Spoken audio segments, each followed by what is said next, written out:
আসসালামু আলাইকুম রহমতুল্লাহি ওবরাকাতুহু। সম্মানিত দর্শক,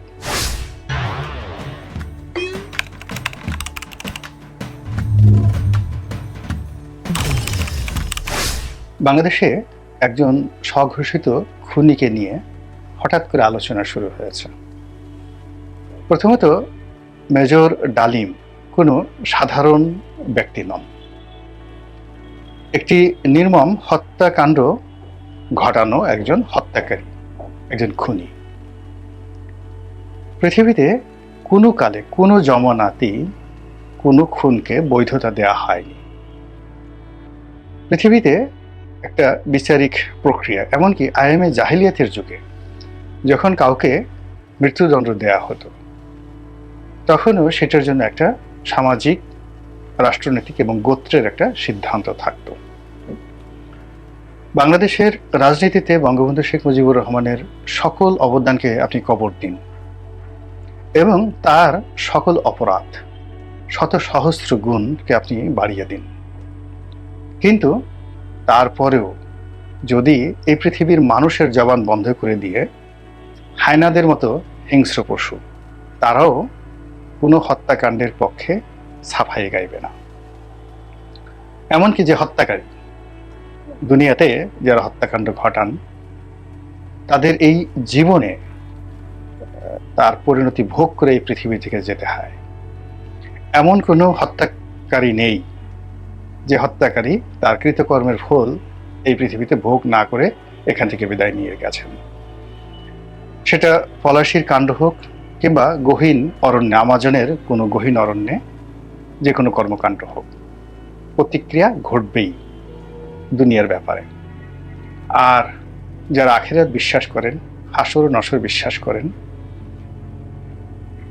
তাদের জন্য আল্লাহ রাব্বুল আলামিন যে সংবাদ দিয়েছেন সেটি হলো, যদি কোনো মানুষ এই পৃথিবীতে একটিমাত্র হত্যাকাণ্ড ঘটায়,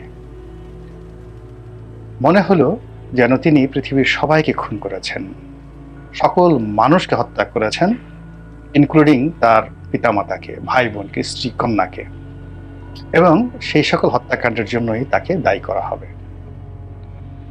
মেজর ডালিম এমনই একজন হত্যাকারী, সর্বজন স্বীকৃত, একেবারে প্রমাণিত, এবং কোনো অবস্থাতেই তার এই হত্যাকাণ্ডের বিপরীতে তিনি বা তার আত্মীয় স্বজন কখনো কোনোদিন কোনো কালে সাফাই গাওয়ার চেষ্টা করেননি। হত্যাকারী। এখন আমরা যখন এই সমাজে একজন হত্যাকারীকে দেখার ব্যাপারে, তাকে তোয়াজ করার ব্যাপারে, তাকে তদবির করার ব্যাপারে উৎসাহী হয়ে উঠি, ইট মিনস প্রবল বেগে আমরা জাহান্নামের দিকে এগোচ্ছি। যখন সমাজ, রাষ্ট্র কোনো মন্দকে মন্দ বলতে না পারে, ভালোকে ভালো বলতে না পারে, দুষ্টের দমন এবং শিষ্টের পালন না করতে পারে, তখন ওই দেশ, কাল, সমাজ, রাষ্ট্রের জন্য আল্লাহর গজব অনিবার্য হয়ে পড়ে, ব্যক্তির জীবনে, রাষ্ট্রের জীবনে। তো সেই কারণে কি হলো, মেজর ডালিমকে নিয়ে আমার কখনো কোনো অবস্থাতে আগ্রহ ছিল না। তাদেরকে নিয়ে যারা গবেষণা করতে চান তারা গবেষক, তাদেরকে নিয়ে যারা লিখতে চান তারা লেখক, তাদেরকে নিয়ে যারা তাদের যে শারীরিক গঠন, যে এই শরীরের মধ্যে এমন কি আছে যেটার কারণে একটা মানুষ হত্যাকারী হয়ে গেল, এটা চিকিৎসা বিজ্ঞানের একটা অধ্যায়। কিন্তু আমরা যারা আমজনতা, আমাদের জন্য প্রধান দায়িত্ব এবং কর্তব্য হলো এদেরকে ঘৃণা করা। যেভাবে আমরা আমাদের যে বর্জ্যর দিকে আমরা তাকাই না, তদ্রূপ মেজর ডালিম এবং এদের মতো মানুষ যারা আছে এই সমাজে, তাদের কথা শোনা, তাহলে বাকি আপনি যা কিছুই করবেন পুরোটাই আপনার জন্য একটা মানসিক বৈকল্য ডেকে নিয়ে আসবে, খারাপ পরিণতি ডেকে নিয়ে আসবে, এবং আপনি নিজেও পাপের ভাগীদার হবেন। তো এই কারণে এই ভদ্রলোক সম্পর্কে যে কথাবার্তা হচ্ছে বা তার যে বক্তব্য, তার যে সাক্ষাৎকার আমি আসলে দেখিনি। তবে তাকে নিয়ে যে সকল সমালোচনা হচ্ছে, যেগুলো লিখিত আকারে ফেসবুকে আসছে, তার কিছু কিছু চৌম্বক অংশ আমি দেখেছি। তিনি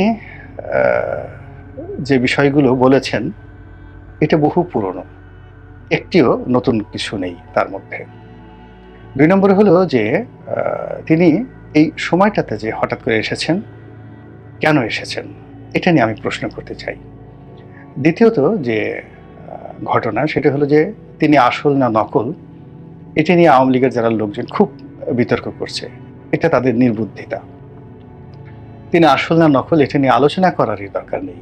প্রথমত হলো যে কথাগুলো বলা হয়েছে, সেই কথাগুলো নিয়ে আমরা যদি পর্যালোচনা করি, এখানে আওয়ামী লীগের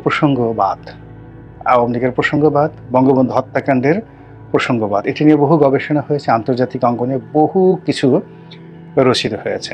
তো কাজেই এগুলো নিয়ে জনাব ডালিমের মুখ থেকে কোনো কিছু শোনার দরকার নেই। যে বিষয়টি এই মুহূর্তে আমাদেরকে ভয় ধরিয়ে দিয়েছে, সেটা হলো এই ভদ্রলোক, জীবিত খুনি, তার মাধ্যমে বিএনপিকে টার্গেট করা হয়েছে এবং বেগম জিয়া এবং জনাব শহীদ প্রেসিডেন্ট জিয়াউর রহমান তাদের চরিত্রে কালিমা লেপনের চেষ্টা করে তাদের এই মুহূর্তে যে রাজনৈতিক সম্ভাবনা, সেই সম্ভাবনা নষ্ট করে বিএনপির সঙ্গে এই সমাজের অন্যান্য যে বিএনপির প্রতিপক্ষ এই মুহূর্তে আছে, তাদের সঙ্গে একটা মুখোমুখি সংঘাত বাঁধিয়ে দেওয়ার চেষ্টা হচ্ছে, যেটিকে ফেতনা বলতে পারেন, ফ্যাসাদ বলতে পারেন। এরপর যে বক্তব্যটি, সেটি হলো সেখানে তিনি বঙ্গবন্ধু নিয়ে, আওয়ামী লীগ নিয়ে, শেখ হাসিনা নিয়ে যা কিছু বলেছেন, এমনি এই বিষয়গুলো নিয়ে মানুষের আগ্রহ নেই। এই কারণে যে এখন আওয়ামী লীগ আউটস্টেড, শেখ হাসিনা আউটস্টেড, মানে উচ্ছেদ করা হয়েছে। কোথাও এদের পক্ষে আপনি 10টা গালি দিলেও, মানে এদের বিপক্ষে 10টা গালি দিলেও কেউ আপনাকে কিছু বলবে না। আবার এদের পক্ষে যদি আপনি বলেন, তা নিয়েও মানুষের কোনো মাথায় ব্যথা নেই। যে এটাকে মনে করছে অনেকে, আওয়ামী লীগ এই মুহূর্তে মনে করছে যে এটা একটা অ্যাবান্ডেন্ড, নিষিদ্ধ একটা দল, শেখ হাসিনা আগামীতে রাজনীতিতে ফিরে আসবে, সেটা ভিন্নতর একটা প্রসঙ্গ। তো কাজেই তাকে টার্গেট করে কিন্তু মেজর ডালিমকে যারা এনেছেন, প্রযোজনা করেছেন, এটার পিছনে অর্থ ব্যয় করেছেন, উনি তো এমনি আসেননি। যেখানে গত 50টি বছর তাকে দেখা যায়নি এবং প্রাণ ভয়ে তিনি পালিয়ে বেরিয়েছেন। তার এই জীবন এতটা অভিশপ্ত যে তিনি তার আপন আত্মীয় স্বজনের দ্বারা লাঞ্ছিত হয়েছেন, অপমানিত হয়েছেন, অনেকের দ্বারা জুতা পিটার শিকার হয়েছেন, একেবারে রক্তের আত্মীয় দ্বারা। তো সেই মানুষটি হঠাৎ করে এই প্রদীপের পাদপীঠে চলে এলেন। তিনি ইচ্ছা করে আসেননি, এ সাহস তার হওয়ার কথা নয়। তাকে সাহস যোগানো হয়েছে, তাকে নিরাপত্তা দেওয়া হয়েছে, তাকে আশ্বাস দেওয়া হয়েছে এবং এটার জন্য একটা চক্র কাজ করছে। তো আমরা তিনি আসল না নকল সেই কথাগুলো না বলে যে কথাগুলো আমরা বলতে চাই, সেটা হলো যে তিনি যে কথাগুলো বলেছেন সেই কথা প্রথমত পরস্পর বিরোধী এবং তিনি একই সঙ্গে বঙ্গবন্ধুর প্রশংসা করেছেন, আবার একই সঙ্গে তার স্ত্রীর অপহরণ নিয়ে কথা বলেছেন, একই সঙ্গে বঙ্গবন্ধু তাকে চাচা ডেকেছেন, আবার সেই চাচা তিনি পাকিস্তানের হাতে ধরা দিয়েছেন, আবার মুক্তিযুদ্ধের সময় সেই চাচাকে তিনি খুন করা, অর্থাৎ চাচা হয়েছেন মুক্তিযুদ্ধের পরে, আর মুক্তিযুদ্ধের আগে তিনি সেনাবাহিনীতে যখন কর্মরত ছিলেন এবং যখন মুক্তিযুদ্ধ হয় তখন তিনি চাচাকে হত্যা করার ব্যাপারে তখন থেকে তিনি সিদ্ধান্ত নিয়েছেন। তো এখন যিনি পাকিস্তানের কারাগারে বন্দী অবস্থায় ছিলেন, তার দৃষ্টিতে তিনি পাকিস্তানপন্থী, পাকিস্তানের কাছে তিনি ধরা দিয়েছেন, তিনি অবিভক্ত পাকিস্তানের প্রধানমন্ত্রী হতে চেয়েছেন। তো অবিভক্ত পাকিস্তানের যিনি প্রধানমন্ত্রী হতে চান এবং পাকিস্তানের সরকারের উপর তার এতটা প্রভাব যে তিনি পাকিস্তানের সরকারকে হুকুম করেছেন যে আমাকে গ্রেপ্তার করে নিয়ে যান, এবং তাকে সেখানে রাজকীয় মেহমান হিসেবে গ্রেপ্তার করে নিয়ে গেছে।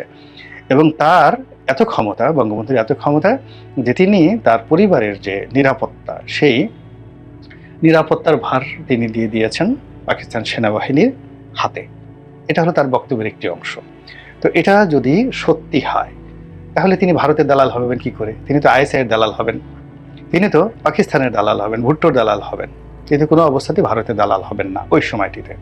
তো কাজেই তার এই যে বিপরীতমুখী বক্তব্য, এটি শোনার রুচিও নেই এবং এটি নিয়ে আলোচনা না করার কিছু নেই। যে কোনো মানুষই মূলত তার প্রতি যে ঘৃণা বা তিনি যে একটি অস্থির চিত্তের অসুস্থ মানুষ এবং সেই অসুস্থতার কারণেই তিনি এরকম একটা খুন খারাপের সঙ্গে জড়িত হয়ে পড়েছেন এবং খুন করার পর তার মানসিক বৈকল্যটা এমন একটা পর্যায়ে পৌঁছে গেছে যে সেটিকে নিয়ে তিনি দম্ভ করেছেন এবং গত 50টি বছর পালিয়ে থাকার কারণে তার মানসিক যে ভারসাম্যহীনতা, এটা চরম পর্যায়ে পৌঁছে গেছে এবং তিনি কোনো অবস্থাতেই সুস্থ নেই। এবং তিনি যে কথাগুলো বলেছেন এগুলো কারো শিখিয়ে দেওয়া, কারো পড়িয়ে দেওয়া এবং লিখিত বক্তব্য। এবং আরো অবাক করার ব্যাপার হলো যে তিনি যে সকল বক্তব্য বলেছেন, পরস্পর বিরোধী কথা বলেছেন, এই কথাগুলো মূলত যারা লিখেছেন তাদের লেখাপড়ার মান ভালো নয় এবং তারা খুব তাড়াহুড়ো করে এই কাজগুলো করেছেন এবং একবারও ভাবেননি। এখানে স্পষ্টতই যে হুমকি তার মাধ্যমে, মেজর ডালিমের মাধ্যমে, সেটি হলো হু ইজ মেজর ডালিম? এই যে কিলার, সে একজন খুনি এবং সে একজন প্রেসিডেন্টকে খুন করেছেন, আর একজন প্রেসিডেন্টকে খুন করার জন্য তিনি চেষ্টা করেছেন, জিয়াউর রহমান সাহেবকে। এবং এই খুনের ঘটনা যখন জানাজানি হয়ে গেল, তখন সেনাবাহিনী, পুলিশ বাহিনী এবং সমস্ত এজেন্সি যখন তাকে গ্রেপ্তার করার জন্য সর্বোচ্চ চেষ্টা করলো, তখন তিনি প্রাণ ভয়ে পালালেন, অথচ তার পালানোর কথা নয়। তো এই যে তার যে অবস্থা, সেই অবস্থায় যে তিনি দুজন প্রেসিডেন্টকে হত্যা করার চেষ্টা করেছেন এবং একটা সফল হয়েছেন আর একটাতে হননি। এখন এই বৃদ্ধ বয়সে তিনি কি আরেকটি হত্যাকাণ্ড করতে চান? সেটা কাকে? এখন শেখ হাসিনা তো দিল্লিতে, তিনি তো দিল্লিতে গিয়ে শেখ হাসিনাকে খুন করতে পারবেন না। এখন কাকে তিনি খুন করতে পারেন বা কাকে তিনি ভয় দেখাতে পারেন এই মুহূর্তে?